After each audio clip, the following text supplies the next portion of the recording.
राधे राधे जी। जी छोड़। बोलो बोलो बेटा बोलो। मेरा नाम अर्जुन चौधरी है, मैं अलीगढ़ उत्तर प्रदेश से आया हूँ। बोलो। गुरुजी, मेरा एक सवाल था कि मैं काफ़ी दिनों से परेशान चल रहा हूँ, लगभग पिछली दिवाली से। क्या परेशानी है? परेशानी यही है कि मेरे अंदर काफ़ी सवाल आते हैं, मेरे को समझ में नहीं आता कि मेरे अंदर, मैं फ़ौज की नौकरी कर रहा हूँ अभी। ठीक है। 9 साल में फ़ौज को सेवा दे चुका हूँ। और ये समझ में नहीं आता कि पिछली 1 साल से कि क्या निर्णय लेना है या नहीं लेना। तो अभी फौज की नौकरी कर रहे हैं कि छोड़ दिए? गुरुजी, मैं तो कल जा ही रहा था, अचानक मन में एक विकल्प पैदा हो गया तो कि अभी वृंदावन नौकरी जाना में चाहिए। हैं? जी नौकरी बिल्कुल में। है। हाँ तो नौकरी करिए मन लगा के। तो गुरुजी, मेरा एक ये भी सवाल है कि मैंने अपनी पिछली 6 साल में काफ़ी मांस मदिरा का सेवन किया था, ठीक है। क्योंकि फ़ौज के अंदर वो चीज़ें लागू हैं।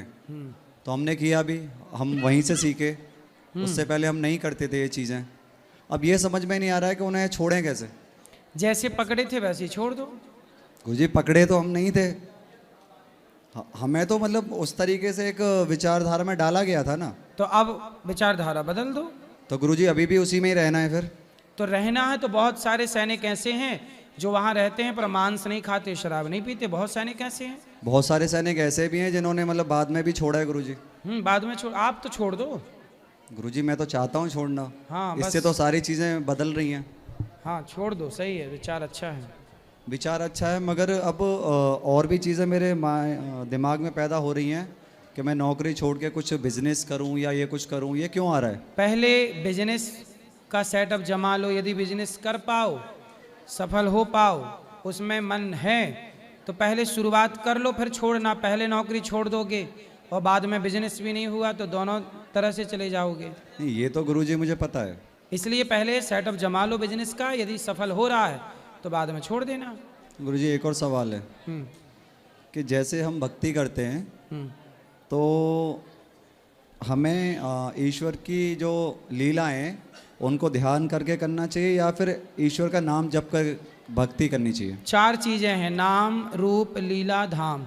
चाहे नाम का आश्रय ले लो, नाम जप करो, चाहे रूप का ध्यान करो, चाहे लीलाओं का ध्यान करो और गुणगान करो, श्रवण करो या सुनाओ, और चाहे धाम। तो इनमें से कुछ भी आप कर रहे हैं वो सब सही है। और गुरुजी, जैसे 108 कंठमाला होती है वो, हम सभी आजकल तो इलेक्ट्रॉनिक्स हो गए हैं कि मतलब हमारे पास इतना समय नहीं है कि हम अपने उस माला को ऐसे कर सकते हैं। सही है। इलेक्ट्रॉनिक्स में हम आ गए हैं, आजकल अंगूठी भी आ गई है कुछ इस टाइप की। हाँ हाँ। तो मैं पर ये वो पूछना, सही नहीं है, माला ही सही है, माला ही जपना वही चाहिए। गुरुजी। तो एक चीज़ और मैं कह रहा हूँ कि ज़रूरी है कि हम भगवान का ही नाम जप करें। अगर इतनी बार 108 बार अपने माँ बाप का नाम ले लें तो वो बेकार है। नहीं नहीं, माँ बाप की सेवा करनी चाहिए, माँ बाप का ध्यान रखना चाहिए, पर नाम जब भगवान का ही करना चाहिए। क्यों गुरुजी? हमें जन्म किसने दिया? हमें तो माँ बाप ने जन्म दिया, तो वही हमारे भगवान अच्छा ये है। बताओ, माँ बाप ने जन्म दिया है आपको, आपकी आंखें आपको किसने दी? माँ बाप ने। तो आप किसी के बच्चा अंधा होता है तो उसके माँ बाप उसको आंखें क्यों नहीं लगा देते, यदि माँ बाप ने दिए हैं तो गुरुजी, भगवान भी कौन से उसकी आंखें लगा देते हैं? क्यों आपकी आंखें भगवान ने नहीं लगाई? नहीं, किसने लगाई हैं? माँ बाप ने लगाई हैं, उनसे मैं उत्पन्न पैदा हुआ हूँ। अच्छा, तो जब आप माँ के पेट में थे 9 महीने जी। तो पेट में ही तो आंखें लग गई थी आपकी। तो गुरुजी, जब आपके पेट, माँ के पेट में थे तब माँ के पेट में आपकी माँ की आंखों की फैक्ट्री है। नहीं, मेरी माँ की आंखों की फैक्ट्री क्यों होगी गुरुजी? तो फिर किसी का बच्चा अंधा क्यों होता है तो उसकी माँ क्यों नहीं लगा देती आंखें? तो यदि गुरुजी, माँ आंखें लगाती, यदि माँ आंखें लगाती तो जिस माँ का बेटा अंधा पैदा हुआ, माँ ने अपने बेटे को आंखें क्यों नहीं लगा दी, अंधा क्यों आने दिया? तो गुरुजी, आप महाभारत की भी जानते हो कि उसमें भी एक अंधे थे। ठीक है, तो उनको इसका तो, मतलब ये हुआ, वो तो सतयुग में थे गुरुजी। सुनो, प्रहलाद जी का नाम जानते हो? जी बिल्कुल जानते हैं। प्रहलाद जी ने, उनके पिता हिरण्यकश्यपु भी, देखो माँ बाप का सम्मान भगवान की तरह करना चाहिए, इसमें कोई किंतु परंतु नहीं है। माँ बाप की सेवा भी करनी चाहिए, परंतु प्रहलाद जी ने, उनके पिता यही तो कहते थे, प्रहलाद तेरा भगवान मैं हूँ। पर प्रहलाद ने कहा नहीं पिताजी, आप मेरे पिता हैं, लेकिन भगवान वो है जिसने माता के पेट में 9 महीने मुझे मरने नहीं दिया वो भगवान है। जिसने मुझे देखने को आंखें दी, सुनने को कान दिए, चलने को पाँव दिया। यदि माँ ही पाँव लगाती ना बेटा तो कोई बेटा लंगड़ा क्यों होता? माँ थोड़ी चाहती है कि मेरा बेटा लंगड़ा हो, लेकिन कोई है। गुरुजी आप अगर माँ नहीं चाहती है कि मेरा बेटा लंगड़ा हो या फिर अंधा हो या फिर अपाहिज हो कहीं से भी, ठीक है, तो फिर माँ के गर्भ से जो बच्चा पैदा होता है वो फिर लंगड़ा पैदा क्यों होता है? फिर उसकी आंखें अगर खराब हैं तो वो क्यों होती हैं? वो अपने कर्मों का हिसाब है। आपने किसी की आंखें फोड़ी होंगी, किसी को अंधा किया होगा कभी, इसलिए आपकी आंखें नहीं हैं। किसी को आपने पांव तोड़ के लंगड़ा किया होगा, इसलिए आपको अपाहिज होना पड़ा है। ये तो कर्म दंड है ना साहब, कर्म दंड भोगने पड़ते हैं। कर्म दंड तो ठीक है गुरुजी, जिसने जैसा किया उसे वैसा मिलता है। हाँ। जरूरी नहीं है कि ऊपर जाके मिले, यहीं मिल जाता हाँ, है। यहाँ भी मिलता है, बिल्कुल सही कह यहीं रहे हैं। मिलता है, सही है। ऊपर तो कुछ है ही नहीं। है ऊपर भी सबको, ऐसा मत कहो कि ऊपर कुछ नहीं है, ऊपर भी है, यहाँ भी है। तो गुरुजी ऊपर है क्या, यही तो मैं पूछना चाहता हूँ ऊपर आपसे। चांद है, तारा है, नहीं आकाश गुरुजी है। ये तो है ही, ये हाँ। तो सबको दिखाई देते हैं। जो अदृश्य है वो क्या है? आदर्श, आपने अमेरिका देखा है? नहीं मैंने नहीं देखा, नहीं देखा है। तो क्या आप ये कहोगे कि अमेरिका नहीं है? बट मैं देख सकता हूँ ना उसे। हाँ, क्योंकि वो है। हाँ, कैसे देख सकते हो? मैं खुद जाके जाऊंगा, देखूंगा। हाँ, जब जाओगे तब ना देखोगे। तो गुरुजी ऐसे अब जब मतलब ऊपर जाओगे तब ना ऊपर का सिस्टम देखोगे, बिना गए कैसे देखोगे? तो गुरुजी एक चीज बताइए, जरूरी है कि अपने प्राण त्याग के ही ऊपर की चीजें देखी जाएं? भाई प्राण तो त्यागना, सुनो, प्राण तो त्यागना ही पड़ेगा, ये सत्य नहीं है। ये तो सत्य है। हाँ। जो इस जन्म लिया है वो मरेगा ही मरेगा। बिल्कुल बिल्कुल ठीक है, उसकी मृत्यु है। बिल्कुल। मगर मैं इतना पूछना चाह रहा हूँ कि जरूरी है ही अपने प्राण त्याग के ही प्राप्ति की जाए ना, मीराबाई ने बिना प्राण त्याग के प्राप्त कर ली। वही तो चीज मैं आपसे पूछ रहा सूरदास हूँ। जी, रैदास जी, रसखान, कबीरदास जी भी थे। इन्होंने बिना प्राण त्याग के प्राप्त कर लिया। आई थिंक हमारे इसमें सही मथुरा है। वृंदावन में पागल बाबा भी थे। बिना प्राण त्यागे भी ईश्वर को, तो आपसे यही तो हम कह रहे हैं कि उस परमात्मा को बिना प्राण त्यागे आप प्राप्त कर लीजिए। क्या दिक्कत, कर सकते हैं आप, कर गुरुजी सकते हैं। आपने ही तो बोला कि जब तक प्राण नहीं ऊपर नहीं जाओगे तो देखोगे कैसे? नहीं, अब मैं कैसे देखूं ऐसे? सुनो, ऊपर गए बिना भी आप देख सकते हैं। यदि आप जिस दिन ईश्वर को पा लेंगे तो फिर आप ऊपर नीचे क्या है सब देख पाएंगे। तो गुरुजी जरूरी थोड़ी है कि इंसान ऊपर ही जाता हो, नीचे भी तो हाँ। विष्णु जी विराजमान है। हाँ, नीचे भी जा, नरक नीचे है ना, तो नीचे भी नीचे जाता है। नर्क क्यों है गुरुजी? लिखा है ना शास्त्रों में। मुझे अब शास्त्र कोई भी लिख के जा सकता है। अच्छा, बिल्कुल। शास्त्र कोई भी लिख देगा? तो अब शास्त्र जो तो हमें एक आध पढ़ा है, शास्त्र आप भी लिख दो ना। नहीं मैं तो नहीं लिख सकता क्योंकि मैं इतना ज्ञान, इतने बड़ा ज्ञानी हुई नहीं। हाँ, इसलिए शास्त्र किसी इंसान ने नहीं लिखे। सुनो बेटा, वेद जो है ना जी, वेद किसी इंसान ने नहीं लिखे, वेद तो भगवान ने प्रकट किए हैं। पुराण किसी व्यक्ति ने नहीं लिखे, स्वयं भगवान नारायण के 24 अवतारों में एक अवतार वेद व्यास जी, उन्होंने लिखे हैं। तो और ये गुरुजी जब दुनिया पढ़ना नहीं जानती थी तब हमारे भारत में वेद कहे जाते थे, सुने जाते थे, वेद थे, पुराण थे, ठीक शिक्षा है। थी। भगवान विष्णु जी ने वेद प्रकट किए, ठीक है, ठीक है। अगर वही भगवान अगर नीचे विराजमान है तो वहां नर्क कैसे हो सकता है? जहां भगवान हो सुनो वहां तो स्वर्ग पैदा होना चाहिए। सुनो, भारत में जेल है कि नहीं? जेल तो जो दोषी होगा उसे जेल मिलेगी। हाँ, तो जो दोषी है, जो पाप करेगा उसे नरक मिलेगा। सिंपल है ना। ईश्वर का भी ये संसार वैसे ही चलता है जैसे कि देश चलता है। तो देश गुरुजी चलाने के लिए जेल भी होता है, हर देश में जेल होता है। मेरा गलत तो करोगे एक- जेल जाना एक पड़ेगा। ही सवाल था बस हाँ। कि जब नीचे भगवान खुद विराजमान बैठे हैं, नीचे भी भगवान शेषनाग है, पर, आप भी जानते हो, ऊपर भी भगवान है, नीचे बैठे हुए हैं, सब जगह है। उसके बाद फिर नर्क नीचे कैसे हो सकता है और स्वर्ग ऊपर कैसे हो सकता है? भाई ऊपर स्वर्ग किसने बोला है कि ऊपर ही स्वर्ग है, नीचे नहीं हो सकता? ये बताओ, महात्मा गांधी हुए कि नहीं? बिल्कुल हुए थे, खत्म भी हो गए। आपने देखे हैं?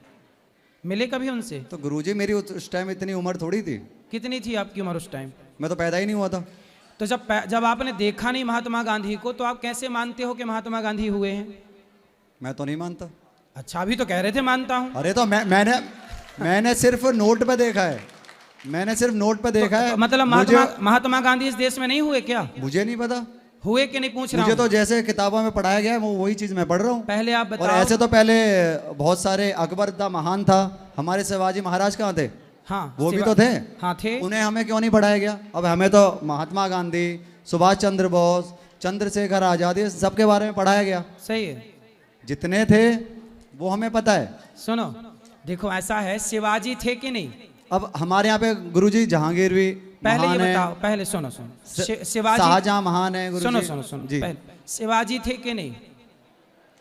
मैं तो उनका रखता हूँ तो मैं नहीं, मानूंगा। शिवाजी बिल्कुल। थे कि नहीं ये पूछ रहा हूँ। बिल्कुल थे। थे। मराठी थे। आपने देखा उन्हें? नहीं, तो कैसे, किस आधार पे मानते हो कि वो थे? उन्हें तो मैं मानता ही हूँ। किस आधार पे? उनके नाम से ये एक शरीर में थोड़ी सी शक्ति पैदा होती सुनो। है, बट महात्मा गांधी के नाम से पैदा नहीं होती। हाँ हाँ सुनो, शिवाजी को आप इसलिए जानते हो क्योंकि शिवाजी का इतिहास हम लोगों ने पढ़ा है। जी। इतिहास में जो लिखा जाता है ना, वो घटना जो घट चुकी होती है वो लिखी जाती है, और इतिहास में जो लिखा जाता है उसे स्वीकार करना समाज की मजबूरी है। स्वीकार करो कि शिवाजी थे, महाराणा प्रताप थे, झांसी की रानी थी, इन्हें स्वीकार करना पड़ेगा। महात्मा गांधी थे, स्वीकार करना पड़ेगा, क्योंकि इतिहास कहता है। यदि इतिहास की लिखी बातों को आप स्वीकार करते हैं तो वेद पुराण की लिखी बातों को भी स्वीकार करना पड़ेगा। तो गुरुजी, इतिहास की बातें स्वीकार करनी अच्छी बात है, मैं मना नहीं कर रहा हूँ। जो अपने महापुरुष रहे हैं या महान अपने संत रहे हैं या महायोद्धा जो भी रहे हैं, ठीक है, मगर जरूरी थोड़ी है कि हमें एनसीईआरटी के अंदर इतना ही पढ़ाया गया कि अकबर महान था। नहीं, अकबर महान नहीं था, ये गलत वही तो पढ़ा- मैं पूछ रहा हूँ, गलत हमें पढ़ाया। पढ़ाया क्या गया है? हमें तो वही पता चलेगा ना कि महान कौन था। हमें महाराजी नहीं, शिवाजी। आपका सुनो, आपका सवाल था कि माता ने आंख दी है, आपने ये बोला था। जी। हमने बोला कि आंख भगवान ने दी, आपने बोला आंख माँ ने दी। अपनी बात यहाँ से शुरू हुई थी। बिल्कुल। आप ये बताओ, क्या आप भगवान को मानते हो कि नहीं? अगर मैं नहीं मानता तो फिर यहाँ क्या करता? मतलब मैं तो मानते गुरुजी, हो? मैं तो कल ही जा रहा था और अचानक मेरे मन में कुछ अब ये उत्पन्न पैदा बताओ, हुआ। अब ये बताओ कि आपका प्रश्न क्या है? प्रश्न मेरा ये है, अगर भगवान ने आंखें दी हैं तो भगवान तो सबके हितकारी हैं, बिल्कुल है। तो सबको बराबर करना चाहिए था उन्हें। किसको? सब। जितने- अच्छा ये बताओ, आप सैनिक हो तो जी। सैनिक में सारे पद बराबर हैं? कर्नल तो का गुरुजी, पद, वो तो पद तो अलग चीज होगी ना। अब हाँ अब उसी। आप भी हो। सुनो, इस देश में प्रधानमंत्री हैं, जी प्रधानमंत्री भी है और सरपंच भी है। जी। क्या दोनों का स्वागत एक सा होता है? तो क्या इस गुरुजी- देश में दोनों का पद एक सा है, एक है? तो गुरुजी, दोनों ही सारे- इंसान हैं। सारे पद एक जैसे अगर बन जाएंगे कैसे काम चलेगा? वही तो, वही मैं आपकी बात सारे समझ लोग रहा हूं। एक जैसे हो जाएंगे, सृष्टि कैसे चलेगी? इसलिए सबकी अलग अलग गुरुजी, विचारधारा है, ये चीज मैं कह अलग रहा हूं। अलग विचारधारा मैं है। आपकी बात समझ गया था, तभी जब आपने यदि- बोला कि पद आपने जो अलग अलग कर दिए ना, इसमें सुनो, मैं समझ गया था। यदि रावण ना होता, जी। यदि रावण ना होता तो फिर राम को कौन जानता? कंस ना होता, दुशासन दुर्योधन ना होता, तो वो भी उत्पन्न तो- करने वाले कौन थे? हाँ उत्पन्न इसलिए किसने किया था उन्हें? सुनो, भगवान ने दो चीजें बनाई, धर्म और अधर्म। आपके सामने शराब भी होती है और दूध भी होता है। अब क्या पीना है ये तो आपका विवेक है। ईश्वर ने सब कुछ बनाया है, तो अच्छा गलत भी- चीजें ही क्यों बनाई गुरुजी? गलत चीजें भी तो बनाई है उन्होंने ही। अच्छा ये बताओ, उनके लिए वो भगवान ने गलत क्या बनाया? बताओ क्या गलत बनाया? आपने ही बोला अभी कि भगवान ने शराब भी बनाई है, मदिरा। नहीं, शराब जो कि- भगवान ने कहाँ बनाई? हमने तो उदाहरण दिया कि शराब भी आपके सामने है और दूध भी आपके सामने है। क्या पीना है ये आपका निर्णय है। वो निर्णय सबके ऊपर निर्भर करता है कि वो निर्णय क्या, जो जिसका जैसा मन करेगा वो वैसा लेगा। हाँ। पर मैं ये कह रहा हूँ कि जो उत्पन्न हुआ है चीजें, ठीक वो है। भी तो यहीं से हुई हैं, कहाँ से? धरती से। क्या क्या उत्पन्न हुआ धरती से? मदिरा पान हुआ था कहाँ से? कृष्ण जी के उससे, किससे? जब वो मंथन हुआ था, समुद्र मंथन, वहीं से मदिरा उत्पन्न हुई थी। समुद्र वो भी मंथन- भगवान की मर्जी से ही हुई थी। सुनो सुनो, समुद्र मंथन से जहर उत्पन्न हुआ था और जहर हुआ था गुरुजी, अमृत और मदिरा भी अमृत उत्पन्न हुआ था। मदिरा भी हुई थी गुरुजी, हीरे जवाहरात भी उत्पन्न हुए थे। आपने बहुत सारी पढ़ा- चीजें। कहाँ पढ़ लिया आपने ये सब? मैंने तो बिल्कुल जहाँ पे पढ़ना चाहिए वहीं पढ़ा है गुरुजी। कहाँ पढ़े हो? पढ़ा तो मैं कोटा राजस्थान के अंदर हूँ गुरुजी। चलो, आप तो आप मतलब, अच्छा इसलिए आप शराब पीने लग गए है ना? इसलिए आप शराब पीने लग गए। नहीं गुरुजी, मैं इस इसलिए शराब नहीं पीने लगा। मेरा सिर्फ इतना ही था कि देखो, मतलब शराब पियोगे तो शराब का आप ये पक्ष ले लोगे कि भाई उसे तो भगवान ने बनाया है, चलो, है ना, पीने नहीं, के इतने बहाने, ऐसे तो नहीं, शराब पीने के इतने बहाने ढूंढ सकते हो, तो शराब ना पीने के भी दो चार बहाने ढूंढ लो। तो गुरुजी एक चीज बताइए कि चलो मैं अपनी गलती मानता हूँ कि मैंने शराब पी, गलत बात है, मगर आप एक चीज ये और बताइए कि ऐसे तो महादेव को भी काफी चीजों में ऐसे दिखाया जाता है कि जैसे कि वो चिलम पी रहे हैं, तो फिर क्या गलत। वो संदेश है? भगवान शंकर कभी चिलम नहीं पीते। छोड़ तो दो। कहाँ आपने कहीं पढ़ा है? आपने कहीं पढ़ा कि शंकर जी चिलम पीते हैं? नहीं, मैंने तो नहीं कभी पढ़ा, चिलम, बट इस चीज के सुनो, ऊपर भी सरकार को रोक चिलम, लगानी चाहिए ना। सुनो ना बेटा, चिलम पकड़ाने वाली फोटो बना के लोगों ने चला दी दुनिया में। शंकर जी जहर पीते हैं और राम नाम का प्याला पीते हैं, वो शराब वो नहीं पीते, गांजा और वांजा। इसीलिए वो कंठ में अपने जहर भी रखा था उन्होंने। गांजा नहीं पीते शंकर जी। नहीं, मैंने ये नहीं बोला, बट इस चीज पे रोक तो लगानी चाहिए। किस हम पे? आजकल क्या है कि जो नया यूथ है वो क्या करता है कि महादेव की फोटो लगाई गाड़ी पे, पीछे अपने शीशे पे लगा दी, महादेव को चिलम पिला रहे हैं। आप समझाए, देखो कुछ मैं समझा रहा हूँ, कुछ आप भी समझाया करो लोगों को कि शंकर जी गांजा नहीं पीते, वो राम नाम का प्याला पीते हैं। गुरुजी, ये हम सनातनी लोग नहीं समझ पाए, इसलिए अपने देवी देवताओं का अपमान सहते चले आ रहे हैं। गुरुजी मैं तो हूँ कट्टर सनातनी, सीधी बात यह है, मैं संतों की बहुत सेवा करता हूँ और उनका सम्मान करता हूँ। ठीक है, मैं आपसे पहले भी आके मिल चुका था जब मेरी माता जी यहीं पे एडमिट थी, बिल्कुल अटल्ला चुंगी भाई आपके। सही है। तो गुरुजी एक लास्ट सवाल है कि अब आप ये बताइए कि मेरे मन में ये ख्याल आते हैं कि मुझे ड्यूटी कार्यरत रखनी चाहिए या फिर कभी मेरे मन में आता कोई बिजनेस करूं, और अभी तो मेरे मन में ये भी आ गया था कि मैं संती बन जाऊं। पहले अपनी ड्यूटी पूरी कर लो, आप देश की सेवा कर रहे हो, आप भी अपने आप में संत हो। जो सैनिक हैं हमारे देश के, जो देश के लिए लड़ते हैं, मर जाते हैं, वो किसी साधु से कम है क्या? किसी संत से कम है क्या? राष्ट्र की सेवा से बड़ी क्या सेवा है ये बताइए?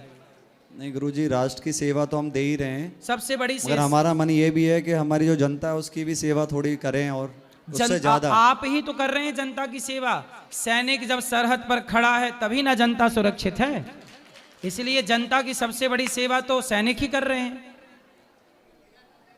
गुरुजी ये बात तो सही है, मगर मैं ये चाहता हूँ कि आप मुझे कुछ बताइए ऐसा कि मतलब जो मेरा मन विचलित हो रहा है, 15 मिनट से आपको ही तो बता रहे हैं हम सब। विचलित जो हो रहा है उस चीज को कैसे संभाला जाए? भगवान का नाम जपो, श्रीमन्नारायण कथा सुनो, नाम जपो, बोलो श्रीमन्नारायण, श्रीमन नारायण। इसी का जाप करो। राधे राधे गुरुजी। राधे राधे।